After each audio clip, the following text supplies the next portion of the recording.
Blade Runner director Denis Villeneuve must not fear Dune reboot. Denis Villeneuve is one of the best filmmakers of our generation, but rebooting sci-fi classics can prove a treacherous task. This year, the Canadian director was hailed for successfully bringing Ridley Scott's beloved Blade Runner to the 21st century. Although the film did not meet box office expectations, most critics praised Villeneuve's respect for the source material as well as his technical prowess behind the camera.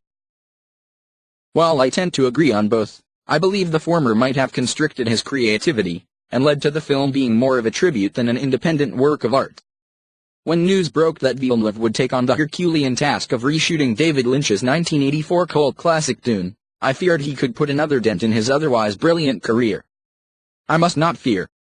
Fear is the mind killer, says the novel's main character Paul Atreides, to overcome his fear of pain. This is one of many human emotion themes explored in the original novel, and then somewhat clumsily and chaotically adapted by Lynch. The good news is that Villeneuve confessed in an interview last week that, just like me, he isn't really a fan of Lynch's film. David Lynch did an adaptation in the 80s that has some very strong qualities, he said. I mean, David Lynch is one of the best filmmakers alive. I have massive respect for him. When I saw his adaptation I was impressed, but it was not what I had dreamed of, so I'm trying to make the adaptation of my dreams. It will not have any link with the David Lynch movie. I'm going back to the book, and going to the images that came out when I read it.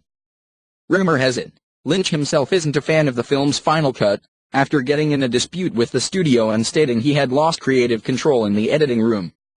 For this reason, maybe a Dune reboot has better chances of flourishing than a Blade Runner sequel. Not only is it starting fresh, but it won't have to include winks to the audience, bring back old characters in CGI, or feature Sting. Please let it not feature Sting. It's also a better project than the rumored Bond 25, a project I pray Villeneuve will stay away from. As much as Sam Mendes may have nailed it with Skyfall, Bond is a putrid franchise with nowhere left to go. Personally, I would rather see Villeneuve find his own projects, do some original science fiction, or even go back to crime drama, a genre which he so brilliantly took on with the 2013 masterpiece Prisoners. The truth is, his more recent work has suffered from blockbuster syndrome, usually caused by excessive budgets and studio meddling. Arrival, for which he won an Academy Award, has been his weakest film, Blade Runner aside. Sicario, written by Wind River's Taylor Sheridan, was one of Villeneuve's best. Sheridan has signaled he wants to step in the director's chair, but has yet to prove he can do it properly. Maybe another collaboration between the two is something to consider. If he wants to enter the pantheon of great filmmakers, he has to walk his own way, live his own time. Chasing old masters is a treacherous task, which can only lead to disappointment.